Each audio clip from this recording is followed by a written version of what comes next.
بسم اللہ الرحمن الرحیم الحمد للہ رب العالمین والصلاة والسلام علی اشرف الانبیاء والمرسلین خاتم النبیین شفیع ذنوبنا و طبیب نفوسنا مولانا ابی القاسم محمد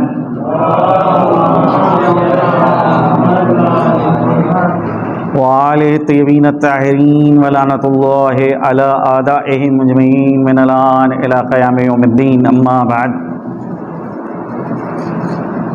فقد قال اللہ تبارک و تعالی فی کتابہ المبین وهو اصدق الصادقین وقولہ الحق بسم اللہ الرحمن الرحیم وَلَقَدْ كَتَبْنَا فِي الزُّبُورِ مِن بَعْدِ الذِّكْرِ أَنَّ الْأَرْضَ يَرِثُهَا عِبَادِيَ الصَّالِحُونَ۔ اللہ سبحانہ و تعالی قرآن مجید کے اندر متعدد مقامات کے اوپر، ایک جگہ پہ نہیں، متعدد جگہوں کے اوپر اس قانون کا اعلان کر رہا ہے کہ زمین کے وارث اللہ کے صالح بندے ہوں گے، اور یہ جو قانون الہی ہے جس کا متعدد آیات میں اس نے اعلان کیا، ایسا نہیں ہے کہ صرف قرآن کے اندر ذکر اس کا کیا ہے۔ قرآن سے پہلے جو کتابیں ہیں،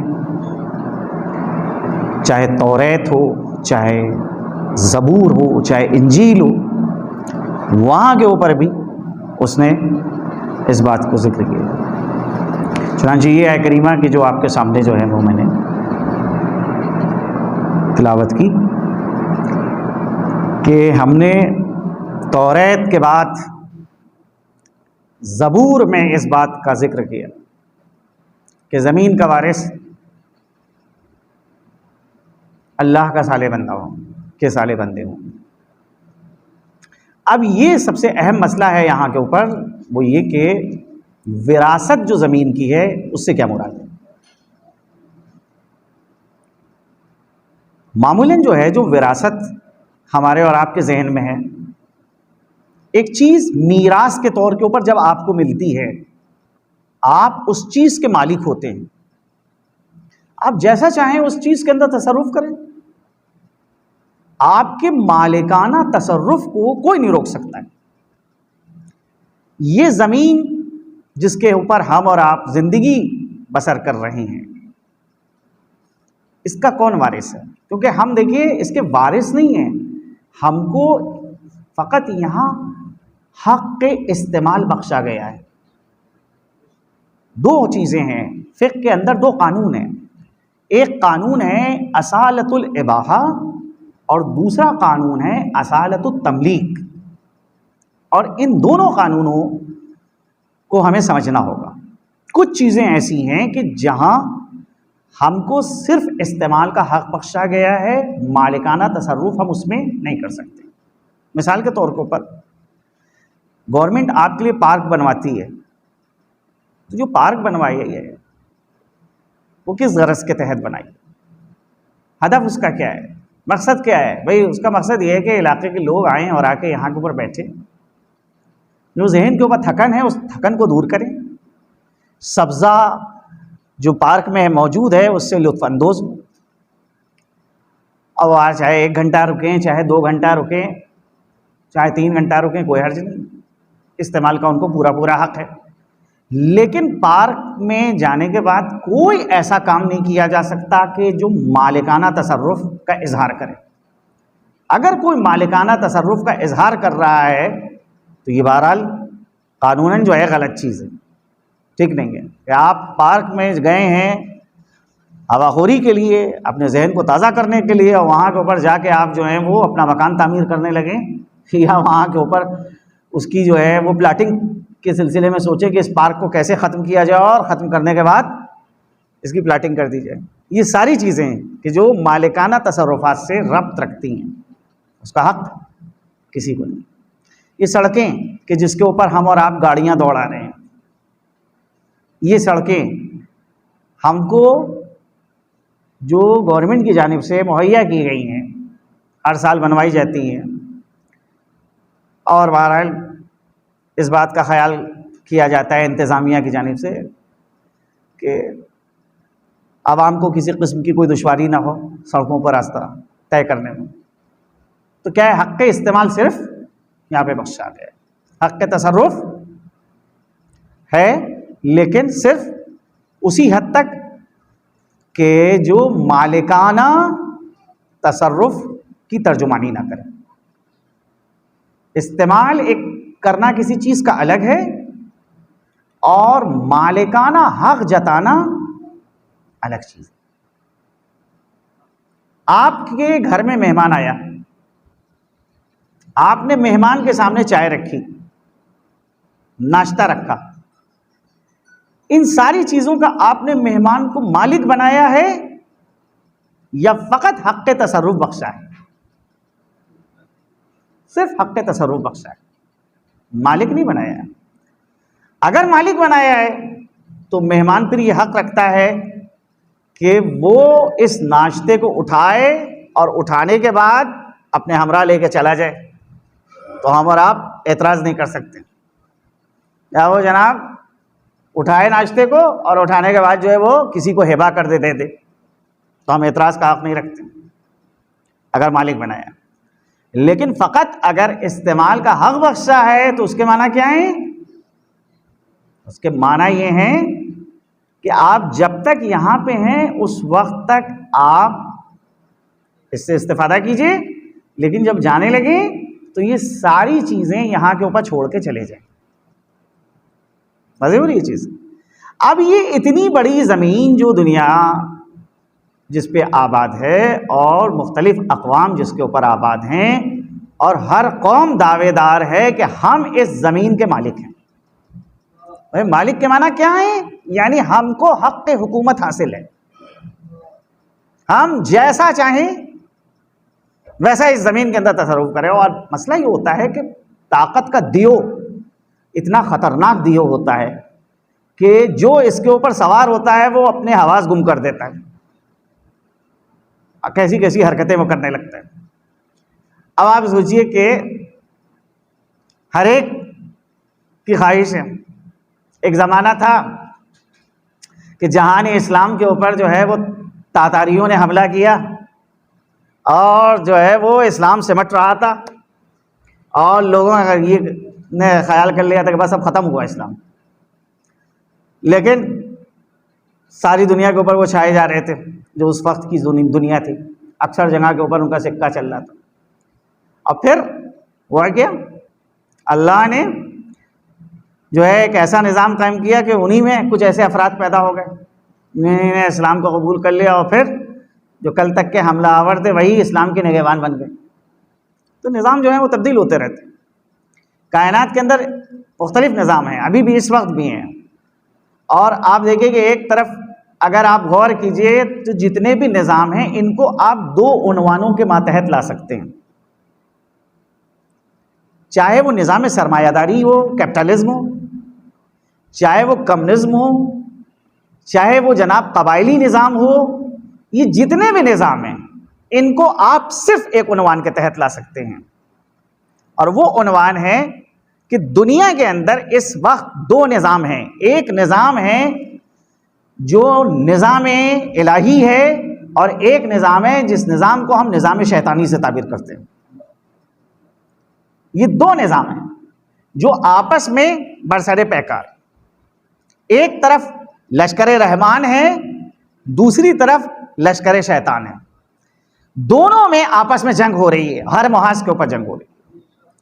اب جس کو جو ہے غلبہ حاصل ہو جاتا ہے، حکومت میں جو آ جاتا ہے، اب وہ جتنی چاہے کوششیں کریں، کیونکہ بھائی لوگوں کا نظریہ کیا ہے؟ لوگوں کا اصل ہدف ہے حکومت حاصل کرنا، پاور میں آنا،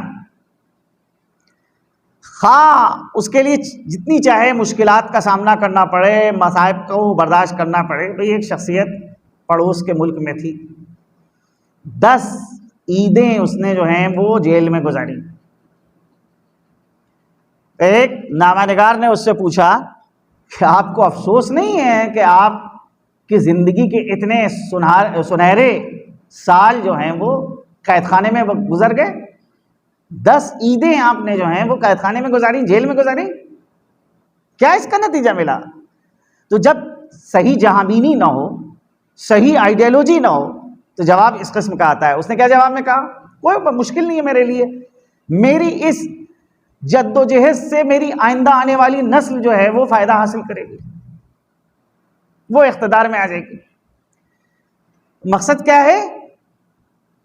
اقتدار حاصل کرنا, چاہے صحیح طریقے سے اقتدار تک پہنچا جائے اور چاہے غلط طریقے سے اقتدار تک کے پہنچا جائے.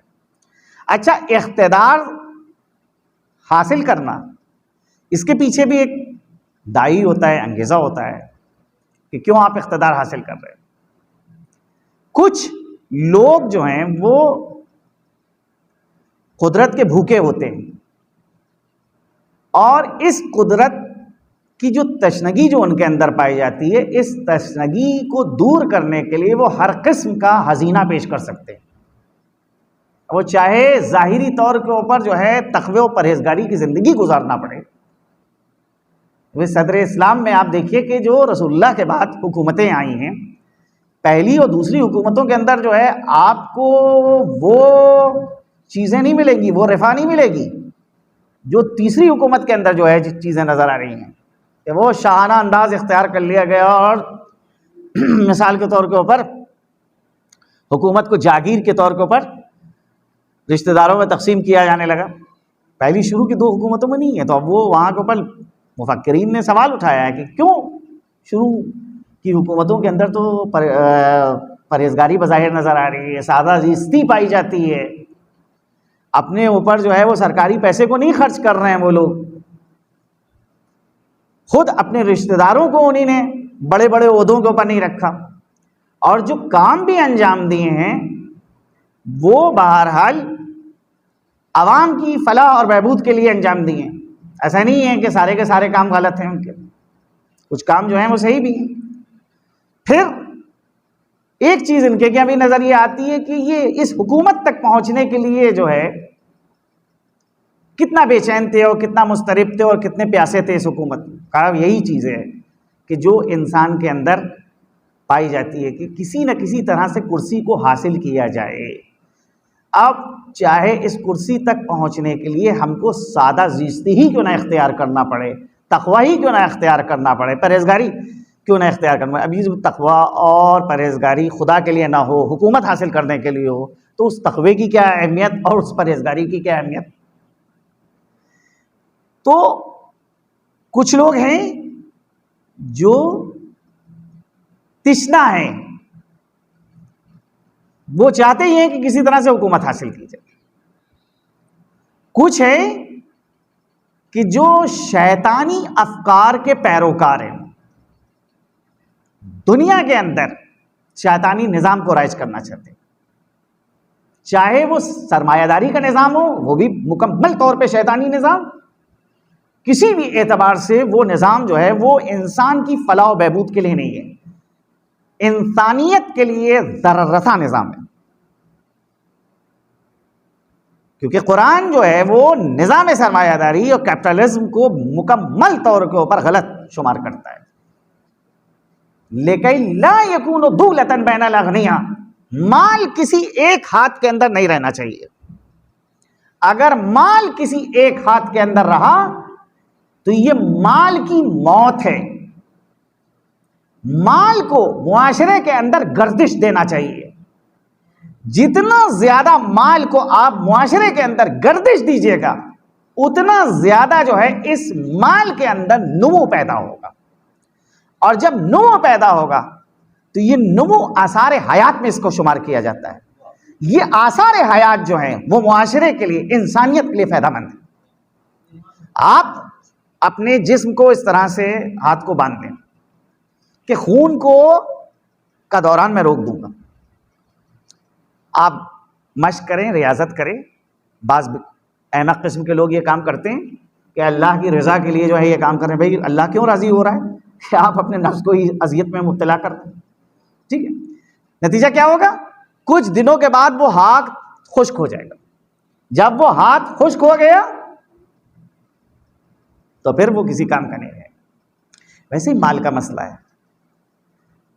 مال کو اگر آپ تجوری میں بند کر کے رکھتے ہیں, صرف اپنے گھر میں رکھیں, روز صبح جو ہے اس کو کھولیں اور کھول کے اس کی قربتاً اللہ زیارت کریں, دھونی دیں کہ میں تمہارے لیے پیدا کیا گیا ہوں, تم میرے لیے پیدا کیا گیا. ہزاروں سال یہی کام کرتے رہے, جتنا مال ہے اتنا ہی رہے گا, اس کے اندر ایک پیسے کا بھی اضافہ نہیں ہوگا. لیکن وہی مال جب تجوری سے آپ نے باہر نکالا اور نکال کے اس کو بازار میں ڈالا, تو نتیجہ یہ ہے کہ وہ مال جو ہے گردش میں جب آتا ہے تو اس میں نمو پیدا ہوتا ہے, تعداد اس کی بڑھتی ہے, اس میں اضافہ ہوتا ہے. سرمایہ داری کا جو نظام ہے اس کے اندر مال کو ایک شخصیت کے پاس رکھا جا رہا ہے, عام عوام کو اس سے محروم کیا جا رہا ہے. اسلام اس نظریے کا خلاف ہے, اسلام اس چیز کو پسند نہیں کرتا ہے.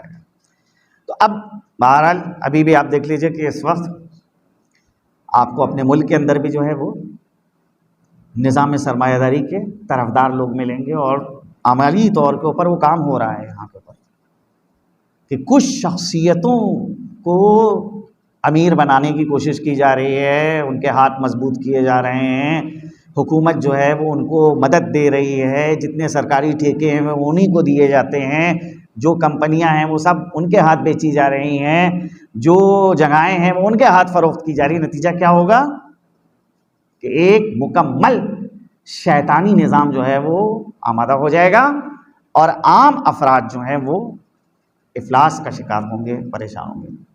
اسلام جو ہے وہ بہرحال اس کی تائید نہیں کرتا. تو یہ نظام سرمایہ داری جن لوگوں نے پیش کیا, آپ ان کے پاس جائیے اور ان سے پوچھیے تو وہ اسی نظام سرمایہ داری کو ایک بشر کی فلاح و بہبود کے لیے اچھا سمجھیں گے, کہیں گے بہترین نظام ہے, لاجواب نظام ہے, یہ بہت اچھا نظام ہے, اسی میں انسانیت کی بہبود ہے. اس کے مقابلے میں آپ کو یاد ہوگا جو بہرحال سندراز لوگ ہیں کہ ایک وقت تک کہ کمیونزم چھایا ہوا تھا. جب کمیونزم چھایا ہوا تھا تو وہاں کے اوپر یہ تھا کہ بھائی شخصی ملکیت کی نفی کی جاتی تھی. آپ کسی چیز کے مالک شخصی طور پر نہیں ہو سکتے, ساری چیزیں دنیا کی سب کی ہیں, سب ساری چیزوں کے میں حق تصرف رکھتے ہیں.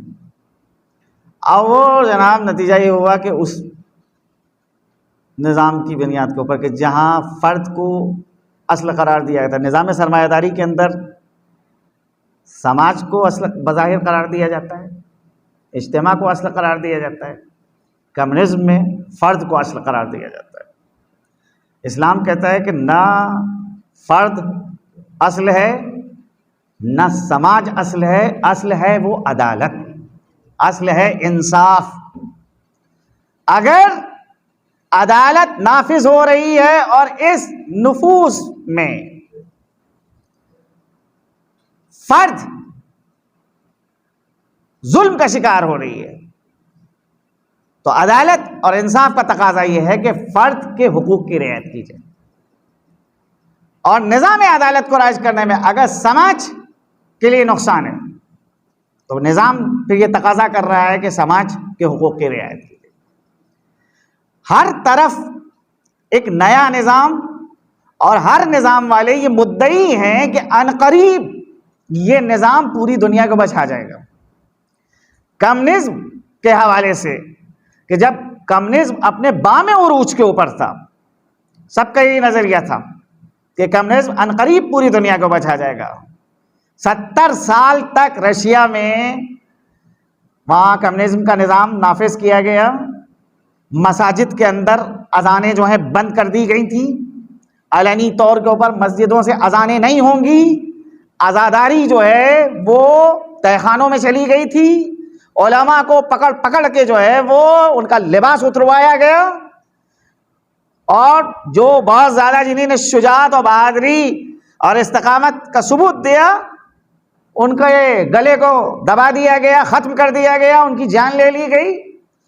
دیندار افراد کو اجازت نہیں تھی کہ وہ دین کا پرچار کر سکیں, کمیونزم کا نظام حاوی تھا 70 سال تک ایک ملک کے اندر یہ نظام حاوی تھا، اور وہ نظام چلانے والے ارباب جو تھے ان کا یہ عقیدہ تھا کہ عنقریب یہ نظام پوری دنیا کے اوپر غالب آئے گا۔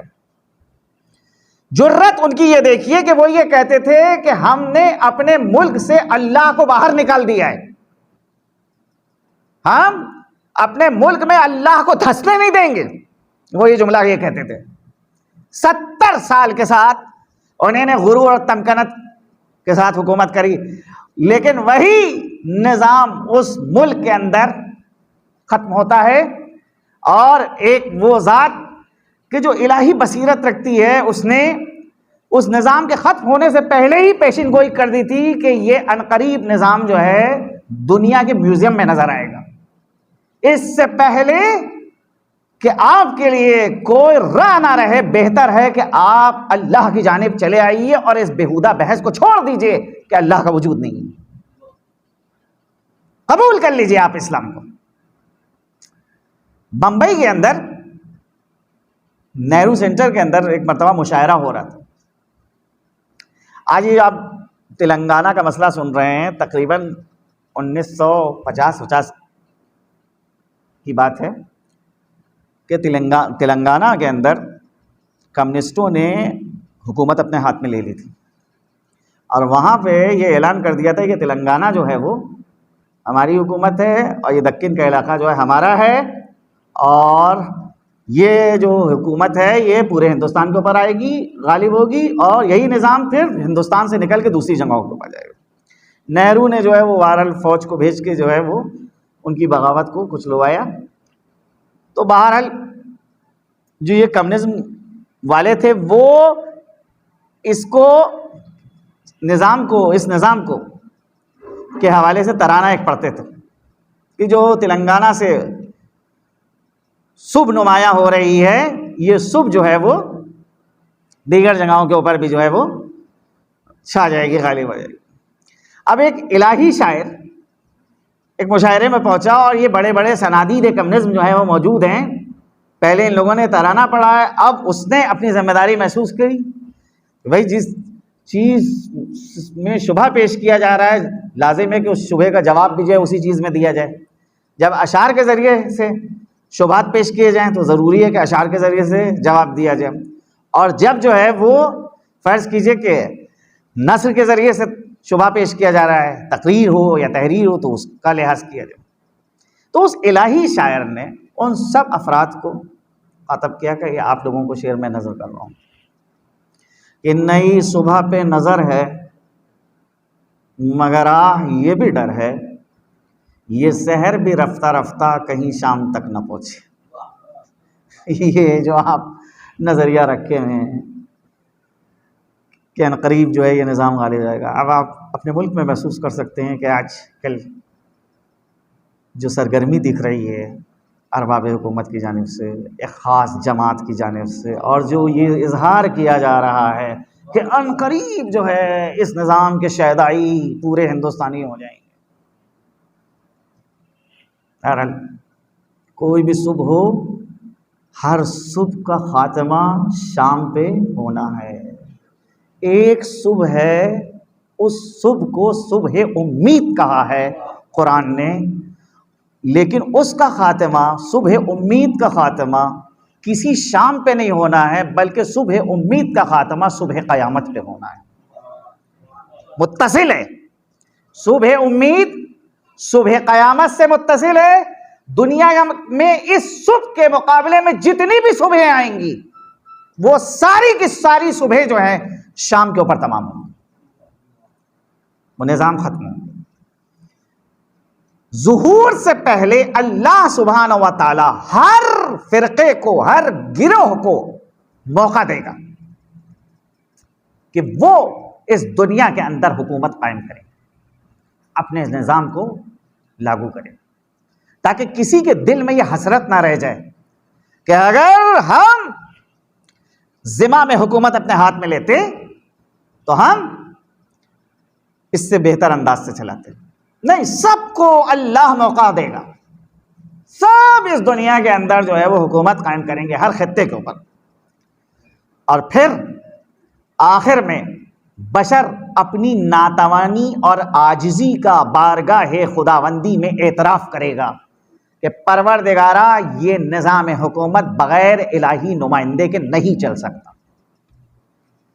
لہذا پروردگارا اس نمائندے کو بھیج تاکہ وہ اس الہی نظام کو چلا سکے۔ تو یہ صبح امید، جس کو قرآن کہتا ہے الیس الصبح بقریب، کیا صبح امید نزدیک نہیں ہے؟ یہ صبح امید کہ جس کے ہم اور آپ منتظر ہیں۔ اس میں ہماری کیا وظائف ہیں، ہماری کیا ذمہ داریاں ہیں، اس کے حوالے سے گفتگو۔ دیکھیے ایک بات جو آج میں نے آپ کے سامنے ابھی مقدمے میں پیش کری تھی تمہید کے طور پر، اس کی جانب ذرا دیکھیے، آپ اس کو تھوڑا سا اور واضح کر دوں کہ اصل غرض حکومت حاصل کرنا نہیں ہے ہمیں، کہ ہم حکومت حاصل کر لیں۔ اسلام کا مقصد ہی نہیں حکومت حاصل کرنا غرض۔ اسلام کا ہدف ہے کہ دنیا میں عدالت کو نافذ کیا جائے۔ یہ حکومت وسیلہ بنتی ہے، ذریعہ بنتی ہے نفاذ عدالت کا، لہذا خود اصل مقصد حکومت نہیں ہے۔ ایک کامیاب حکومت کے حوالے سے اگر سوال کیا جائے کہ ایک کامیاب حکومت کی کیا خصوصیت ہے، کیا جواب ہوگا اس کا؟ آپ کہیں گے 3 خصوصیتیں اگر پائی جا رہی تو وہ ایک کامیاب حکومت ہے۔ پہلی خصوصیت یہ کہ وہ تعلیمی میدان میں کام کرے، عوام کے علمی شعور کو آگے بڑھائے۔ اگر اس میدان میں حکومت کامیاب ہے تو یہ حکومت کامیاب حکومت شمار کی جائے گی۔ دوسرا مرحلہ یہ ہے رفع کے حوالے سے کام کرے۔ میں رفع کے حوالے سے کیا کام ہے کہ عام لوگوں کی مالی حالت کو اچھا اور بہتر بنانے کی کوشش کی جائے۔ تیسرا مرحلہ یہ ہے کہ امنیت معاشرے کے اندر فراہم کرے۔ یہ 3 چیزیں اگر ایک حکومت ان 3 میدانوں میں کام کرتی ہے، تعلیم کے میدان میں، رفع کے میدان میں، امنیت کے میدان میں، تو اس حکومت کو ایک کامیاب حکومت شمار کیا جاتا ہے۔ لیکن اگر ایک حکومت ان تینوں میدانوں میں کام نہ کر پائے، نہ رفع کے میدان میں، نہ تعلیم کے میدان میں، اور نہ امنیت کے میدان میں، تو اس کو کامیاب حکومت نہیں شمار کیا جائے گا۔ اسلام سے بھی اگر آپ سوال کیجئے تو اسلام کہتا ہے کہ ہدف ہمارا یہ نہیں ہے کہ ہم تعلیم کے میدان میں کام کریں اور امنیت کے میدان میں کام کریں اور رفع کے میدان میں کام کریں۔ حکومت حاصل کرنے کے بعد ہمارا مقصد کیا ہوتا ہے کہ ہم معنویت کو تقویت دیں گے۔ معنویت سب سے آگے رہے گی۔ تعلیم معنویت کی تابع ہوگی، رفع معنویت کی تابع ہوگی، امنیت معنویت کی تابع ہوگی۔ معنویت امام ہوگی اور یہ ساری چیزیں ماموم ہوں۔ تو اب عام حکومت بازار کو بہتر بنانے کے لیے دیکھتی یہ ہے کہ بازار کا مطالبہ کیا ہے، کسٹمر کس چیز کو مانگ رہے ہیں۔ کسٹمر جس چیز کا مطالبہ کریں گے بازار میں اس چیز کو لایا جائے گا، پیش کیا جائے گا۔ اگر اس چیز کو زیادہ سے زیادہ پیش کیا جائے جو کسٹمر کی ڈیمانڈ ہے، تو ایسی صورت میں بازار میں رونق پیدا ہوگی، رفع جو ہے لوگوں کا بہتر ہوگا۔ اسلام سے پوچھئے آپ کہ کیا لوگوں کے مطالبے پہ توجہ دی جائے گی اور اس مطالبے کا لحاظ کرتے ہوئے بازار میں چیزوں کو لایا جائے گا؟ اسلام کہتا ہے قطعاً یہ نہیں ہوگا۔ دیکھا یہ جائے گا کہ معنویت کا کیا تقاضا ہے، لوگوں کے تقاضے کے اوپر توجہ نہیں دی جائے گی، کیونکہ عوام وہ ایک بچے کے مانند ہوتی ہے۔ آپ ایک بچے کو جس راہ کے اوپر لگا دیں بچہ اس راہ کے اوپر چلنے لگے گا۔ یہ ارباب حکومت کی ذمہ داری ہے، یہ ان لوگوں کی ذمہ داری ہے کہ جو سماج کی رہنمائی کرتے ہیں کہ وہ سماج کے اندر ایسے عناصر کو نہ آنے دیں جو سماج کو تباہ اور برباد کرتے ہیں۔ جو سماج کی معنویت کو متاثر کرتے ہیں. لہذا بازار میں اسلام قطعاً اجازت نہیں دے گا کہ ایسا لباس آئے کہ جو معاشرے کے اندر بے حیائی پیدا کرے. بازار میں ایسی کسی کتاب کو آنے کی اجازت نہیں دی جائے گی کہ جو کتاب لوگوں کے اخلاق کو خراب کرے. کسی ایسی فلم یا کسی ایسے سیریل کو بنانے کی اجازت نہیں دی جائے گی کہ جس سے انسان کی معنویت میں انحطاط پیدا ہو، زوال پیدا ہو. ہر اس چیز کی جانب توجہ دی جائے گی جس سے معنویت مضبوط ہو. جتنی دنیا کی صبح ہیں ان صبحوں کے اندر یہ خصوصیت نہیں پائی جاتی ہے کہ جہاں معنویت آگے ہو اور بقیہ چیزیں معمول ہوں. تنہا یہ صبح امید ہے کہ جس میں معنویت آگے رہے گی اور بقیہ چیزیں جو ہیں وہ پیچھے. لہذا اس صبح امید کے لیے ہم کو اپنی ذمہ داریوں کو سمجھنا ہوگا. دیکھیے دعا افتتاح آپ لوگ پڑھتے ہوں گے، اس کے یہ فقرے ہیں. اللہم انا نرغب الیک فی دولت کریمہ، پروردگارہ ہم شوق رکھتے ہیں، راغب ہیں ایک ایسی حکومت کے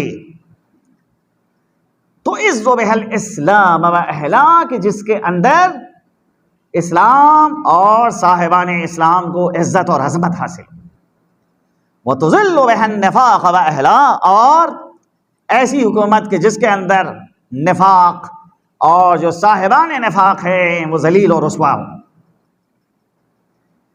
یہ دعا جو ہم کر رہے ہیں یہ کیا صرف زبانی دعا ہوگی یا اس دعا کے کچھ عملی تقاضے بھی ہیں کہ کس طرح سے ہم کو عملی میدان کے اندر آگے آنا ہے اور آنے کے بعد جو ہے زمین اور میدان جو ہے وہ حکومت مہدویت، حکومت امام مہدی کے لیے فراہم کرنا. اور ذیل میں جو ہماری ذمہ داریاں ہیں کہ ہم کو کن کن میدان اور کن کن شعبوں کے اندر جو ہے کام کرنا ہے، اس ذیل میں جو معروضات ہیں وہ آپ کے سامنے بعد میں عرض کیے جائیں گے. فی الحال بحث کو ہم اپنے یہیں کے اوپر جو ہے روکتے ہیں. خداوند کریم سے یہ دعا ہے کہ خداوند کریم ہم سب کو یہ توفیق دے کہ ہم امام کی حقیقی جانشین اور مددگار ہوں اور ان کا ظہور جو ہے ہمارے لیے باعث عافیت قرار دے. ایک بار سورہ حمد اور 3 بار سورہ توحید کی تلاوت فرما کر مرحوم سید مصطفیٰ رضا رضوی ابن سید محمد مرتضیٰ اور تمام مومنین اور مومنات کی روح کو ایثار فرمائیں.